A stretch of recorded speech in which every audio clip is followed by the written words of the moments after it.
شرک فی العبادت یا شرک فی الحقوق، اللہ کے حقوق کے لیے ایک لفظ استعمال کریں گے تو وہ کیا ہے؟ عبادت۔ وَمَا خَلَقْتُ الْجِنَّ وَالْإِنسَ إِلَّا لِيَعْبُدُونَ، میں نے جنوں اور انسانوں کو پیدا ہی اس لیے کیا کہ میری عبادت کریں۔ اب عبادت میں شرک اگر ہوگا تو یہ شرک کی تیسری قسم ہو جائے گی۔ عبادت میں شرک سے مراد کیا ہے اس کو سمجھیے۔ یہ میں پہلے بیان کر چکا ہوں عبادت کسے کہتے ہیں۔ عبادت کے دو جز سمجھ لیجئے، جیسے ایک میرا یہ جسم ہے، ایک اس میں روح ہے۔ روح نظر نہیں آتی، نظر جسم آتا ہے، لیکن اس جسم کا سارا وجود اس روح سے ہے۔ چلیے روح کو چھوڑیں، جان، جان کیا کس بلا کا نام ہے؟ کسی کو نظر آئی آج تک؟ لیکن یہ جان ہی ہے جو اس جسم کو قائم رکھے ہوئے ہے۔ اسی طرح عبادت کا ایک جسم ہے، ایک جان ہے۔ جسم کیا ہے؟ اطاعت، اللہ کی بندگی، ہمہ تن بندگی، ہمہ وجوہ بندگی، ہمہ وقت بندگی، یہ تو بیان کر چکا نا۔ اور روح کیا ہے؟ محبت، اللہ کی محبت۔ اطاعت جبر سے کی جاتی ہے تو وہ عبادت نہیں کہلاتی۔ انگریز کی اطاعت ہم کرتے تھے نا، لیکن کیا عبادت کرتے تھے؟ بات سمجھ میں آئی؟ اطاعت تو کر رہے تھے، عبادت نہیں۔ عبادت اس اطاعت کو کہتے ہیں جو کسی ہستی کی محبت سے سرشار ہو کر ہمہ وقت، ہمہ تن، ہمہ وجوہ کی جائے۔ تو جسد ظاہری کیا ہے عبادت کا؟ اطاعت۔ اور روح کیا ہے؟ محبت۔ اب ان دونوں کے اعتبار سے شرک کیا ہے، توحید کیا ہے، اس کو سمجھ لیجئے۔ اور یہ ہیں وہ چیزیں جو میں نے عرض کیا تھا کہ بالکل الجبرا کے فارمولوں کی طرح کی بات ہے۔ اطاعت میں توحید کیا ہے کہ مطاع مطلق صرف اللہ، ٹھیک؟ باقی ساری اطاعتیں اللہ کی اطاعت کے تابع۔ نفی نہیں ہے، والدین کی اطاعت کرو، لیکن جہاں والدین حکم دیں اللہ کے حکم کے خلاف، بات ختم، اطاعت نہیں ہوگی۔ بیوی شوہر کی اطاعت کرے، آپ اولو الامر کی اطاعت کریں، شاگرد استاد کی اطاعت کرے، مرید پیر کی اطاعت کرے، لیکن کیا پیر کو یہ بھی حق ہے کہ اللہ کے کسی حکم کو منسوخ کر دے؟ رسول کے کسی حکم پر اپنے حکم کو ور کرے، بالا تر رکھے؟ سمجھ میں آ گیا؟ اصول کیا ہے کہ اطاعت مطلق، unconditional, unlimited obedience is due only to Allah. All the other obediences are limited by His injunctions. اس کو حضور نے کیسے بیان کیا؟ لا طاعت لمخلوق فی معصیت الخالق۔ مخلوق میں سے کسی کی اطاعت نہیں ہوگی جس میں خالق کی معصیت لازم آ رہی ہو۔ جہاں اللہ کا کوئی حکم نہیں ہے آپ میرا حکم مان لیجئے، یہ شرک نہیں ہوگا۔ جہاں اللہ کا حکم ہے اس کے خلاف میں حکم دوں اور آپ مان لیں تو یہ شرک ہو جائے گا۔ بات سمجھ میں آ گئی کہ نہیں؟ اب اس کو اپلائی کیجئے۔ ایپلیکیشن بالکل انڈیویجول لیول پر کیجئے۔ پہلے اللہ کا حکم کیا ہے؟ فجر کا وقت ہو گیا، نماز پڑھو۔ نفس کا حکم کیا ہے؟ سو۔ آپ نے اطاعت کی نفس کی، آپ کا مطاع کون ہوا؟ نفس۔ اور اللہ کی معصیت میں ہوا کہ اس کے حکم کے تابع ہوا، تو آپ کا نفس کیا بن گیا؟ آپ کا خدا، معبود۔ یا غلطی ہے اس میں کوئی؟ اس شرک کو پہچانیے ذرا، کون بچے گا اب؟ بات سمجھ رہے؟ اگر تو وہ فارمولہ صحیح ہے تو پھر یہ اپلائی ہو گیا۔ اب آپ کے اندر اتنی ہمت ہونی چاہیے، یا یہ سوچئے کہ فارمولے میں غلطی ہے پھر یو کین ریفر بیک. آئیے دوبارہ دیکھیے فارمولہ صحیح ہے. لا طاعت لمخلوق، میرا نفس مخلوق ہے کہ خالق ہے؟ مخلوق. میں نے اپنے نفس کی اطاعت کی اپنے خالق کی معصیت میں، تو میرا مطاع کون ہوا؟ نفس. جو مطاع ہے وہی معبود ہے. میرا معبود کون ہوا؟ نفس. اس کو کہتے ہیں مولانا روم نفس ما ہم کم ترس فرعون نیست لیکن اورا عون ایرا عون نیست. میرا نفس بھی فرعون سے کم نہیں ہے. فرعون نے کیا کہا تھا کہ یہ مملکت میری ہے مصر کی، یہاں میرا قانون چلے گا. الیس لی ملک مصر، کیا مصر کی حکومت میری نہیں ہے؟ میں نہیں جانتا کون اللہ کون رسول، کیا حکم صحیح کیا غلط، میرا حکم چلے گا. تو میرا نفس بھی تو یہی کہتا، میں نہیں جانتا کیا اللہ کا حکم کیا رسول کا حکم، میری مرضی پوری کرنی پڑے گی، میری خواہش، میری چاہت، میری تمنا وہ پوری کرنی پڑے گی. اور ہم ہاتھ جوڑ کر اس کے آگے کھڑے ہو جائیں کہ بھائی ٹھیک ہے جو تیری مرضی. اللہ کی مرضی پیچھے، تیری مرضی پہلے. تو معبود کون ہوا؟ نفس ما ہم کم ترس فرعون نیست لیکن اورا عون ایرا عون نیست. ٹھیک. قرآن سے سند چاہیے. قرآن نے فرمایا ارائیت من اتخذ الہہ ہواہ، کیا تم نے دیکھا اس شخص کو جس نے اپنے خواہش نفس کو اپنا الہ بنا رکھا ہے؟ الہ کا لفظ وہ ہے جو آپ کے کلمہ طیبہ میں ہے. کہہ رہا ہے لا الہ الا اللہ اور تسبیح پڑھ رہا ہے لا الہ الا اللہ، اور جب فارغ ہوتا ہے تو نفس کو فوراً معبود بنا لیتا ہے. ارائیت من اتخذ الہہ ہواہ، کیا تم نے دیکھا اس شخص کو جس نے بنا لیا اپنی خواہش نفس کو اپنا معبود. اچھا اسی کو میں اب ٹاپ پر لے جا رہا ہوں، درمیان میں فل ان دی بلینکس آپ کر لیجئے گا.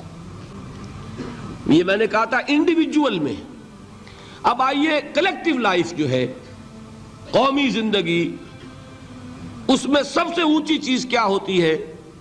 کسی بھی ریاست کا دستور. دستور میں کیا بات طے ہوتی ہے؟ اولین کہ حاکمیت کس کی ہے. ٹھیک. اگر آپ نے کہا جمہور کی حاکمیت ہے، کسی نے کہا فلاں خاندان کی حاکمیت ہے، کیا ہوا؟ یہ ہوا کہ نہیں؟ گھبرا کیوں رہے ہیں؟ پکڑے نہیں جائیں گے. بات تو صحیح کہیے. قرآن کیا کہتا ہے؟ ان الحکم الا للہ. قرآن کی آیت ہے کہ نہیں؟ یہ نہیں ہے کہ تمہارا کوئی اختیار نہیں، تمہارا اختیار ہے، تم قانون سازی کر سکتے ہو، but within the limits of the injunctions of the Quran and the Sunnah. اگر تم نے حاکمیت مطلقہ کا دعویٰ کیا، جو چاہوں حکم دوں، جو چاہے ہم قانون بنائیں، تو یہ حاکمیت مطلقہ ہے، اور یہی اس دور کا سب سے بڑا شرک ہے. قبر پرستی کا شرک سب کو معلوم، یہ شرک نہیں معلوم. جمہوریت ان اٹس ایسنس اس دنیا کا سب سے بڑا شرک ہے اس دور کا. Human sovereignty in any form, individual ہے تو شرک، اگر وہ پاپولر سوورنٹی ہے تو شرک. کوئی فرق نہیں واقع ہوتا. اقبال نے ایسی باتیں جو کہی ہیں وہ اصل میں اس دور کے شرکوں کو پہچانا اقبال نے،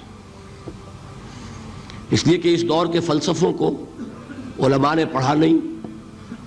وہ سطحی طور پر جو الفاظ ہیں ان سے کچھ بات سمجھ لیتے ہیں، گہرائی میں اتر کر فلسفہ کیا ہے، حاکمیت کسے کہتے ہیں، جمہوریت کسے کہتے ہیں. جمہوریت is popular sovereignty, know limits.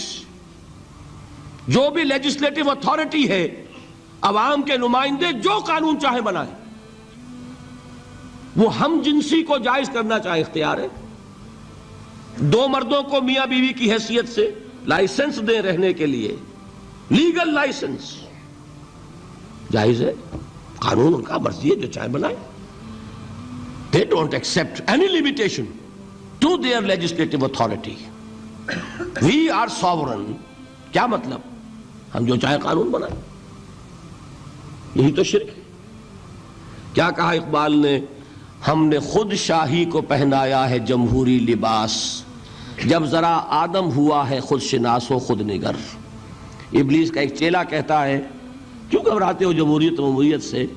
وہی بادشاہی ہے، ہم نے اس کو جمہوری لباس پہنا دیا ہے. پہلے ایک آدمی بادشاہ ہوتا تھا، ایک ہوتا تھا فرعون، اب ساری قوم فرعون ہے. وہ فرعون کہتا تھا نا کہ میں جو چاہوں قانون بناؤں. I don't accept any limitation to my authority. Well, I am the sovereign. آج عوام کہتے ہیں. فرق کیا ہو گیا؟ میں نے کہا تھا نا کہ 2 ٹن گندگی تھی، وہ ایک کے سر پہ رکھی ہوئی تھی، آپ نے ماشا ماشا سب کو بانٹ دی، تو گندگی رہے گی، شرک تو شرک رہے گا. کوئی فرق نہیں نوعیت کے اعتبار سے. ہاں بادشاہت بھی ہو سکتی ہے جائز، اگر بادشاہ خود اللہ کا بندہ ہے، اللہ کے احکام کا پابند ہے اور اللہ کے احکام کو نافذ کر رہا ہو. داؤد بادشاہ تھے کہ نہیں؟ سلیمان بادشاہ تھے کہ نہیں؟ جمہوریت بھی ہو سکتی ہے جائز، بشرطے کہ جمہور یہ تسلیم کر لیں کانسٹیٹیوشن میں کہ ہمارا اختیار محدود ہے اللہ اور اس کے رسول کے احکام سے. اب وہ اسلامی جمہوریت ہو جائے گی. اسلامی بادشاہت تھی داؤد کی اور سلیمان کی.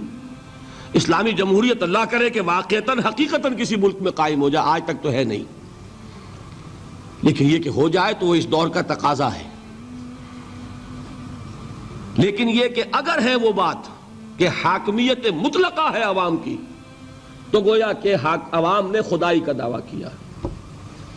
سروری زیبا فقط اس ذات بے ہمتا کو ہے، حکمراں ہے ایک وہی باقی بتان آزری. جو کوئی بھی حاکمیت کا مدعی ہے وہ آزر کا تراشا ہوا ایک بت ہے، وہ فرد ہو یا عوام ہو، قوم ہو. ہاں اللہ کو حاکم مطلق مان کر اس کے احکام کے اندر باہمی مشورے سے ایک نظام چلانا، یہ ہوگا صحیح اسلامی نظام. سمجھ میں آئی بات؟ اب آئیے دوسری چیز،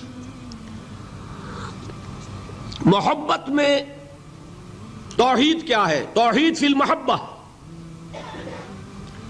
یہاں بھی محبت کی نفی نہیں ہے. شوہر بیوی سے محبت کرے، بیوی شوہر سے محبت کرے، والدین اولاد سے کریں، اولاد والدین سے کرے، لیکن اللہ کی محبت سب سے بالا تر. یہ ہے توحید.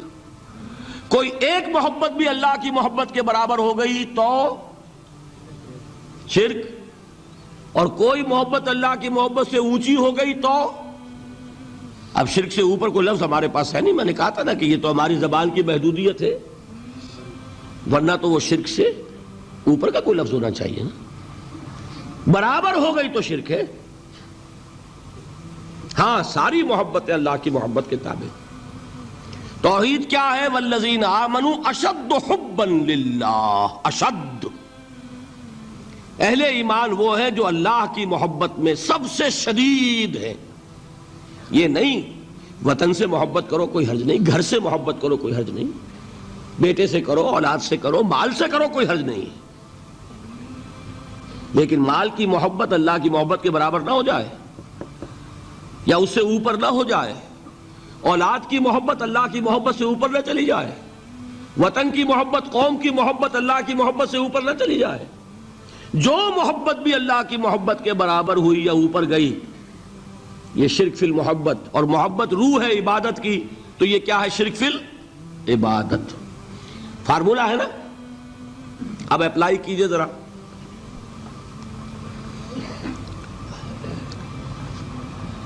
آپ کو معلوم ہے کوئی شے آپ کے لیے لینی حرام ہے، رشوت ہے کوئی پیش کر رہا ہے، حرام ہے، لیکن مال کی محبت کے ہاتھوں مجبور ہو کر آپ نے لے لی. محبوب تر کون ہے، اللہ یا مال؟ نہیں، اس معاملے میں کون ہے؟ وہ تو مال ہے نا. مشکل ہے، ماننا مشکل ہے. وہ تو چاہتے ہیں شرک کے موضوع پہ تقریر ہو تو بس وہی 2-4 مسئلے جو ہیں انہی پر دھواں دار تقریر ہونی چاہیے، ہمیں کوئی نہ چھیڑے. براہیمی نظر پیدا مگر مشکل سے ہوتی ہے، ہوس چھپ چھپ کے سینوں میں بنا لیتی ہے تصویریں. باہر کے بت آپ توڑ دیں گے، یہ اندر جو بت خانہ آباد ہے اسے کون توڑے گا؟ مال محبوب تر ہو گیا اللہ سے تو آپ کا معبود حقیقتاً کون ہے؟ مال. آپ کو کیا کہا جانا چاہیے؟ زر پرست. دعویٰ کیا ہے؟ خدا پرستی کا. حقیقت میں ہے زر پرست. اور اگر دلیل چاہیے تو حضور کا فرمان تعس عبد الدینار وعبد الدرہم، ہلاک ہو جائے یا ہلاک ہو گیا درہم و دینار کا بندہ. کون ہے درہم و دینار کا بندہ؟ جس کے لیے درہم و دینار اتنے محبوب ہو جائیں کہ وہ اس کے لیے اللہ کے احکام کو توڑ دے. تو وہ کس کی بندگی کر رہا ہے؟ دولت کی. نام کیا ہے؟ عبد الرحمن. حقیقت میں کیا ہے؟ عبد الدینار. نام تو رکھنا آسان ہے، ماں باپ نے رکھ دیا. یہ محمد فرما رہے ہیں صلی اللہ علیہ وسلم عبد الدینار و عبد الدرہم. درہم و دینار کا بندہ، اور لفظ عبد. ٹھیک ہے، اب اپنا جائزہ لے لیجئے. اللہ تعالی ہمیں توفیق دے کہ ہم اپنے اندر جھانکیں کہ شرک کون کون سے ہے، کہاں کہاں ہے. ہوس چھپ چھپ کے سینوں میں بنا لیتی ہے تصویریں.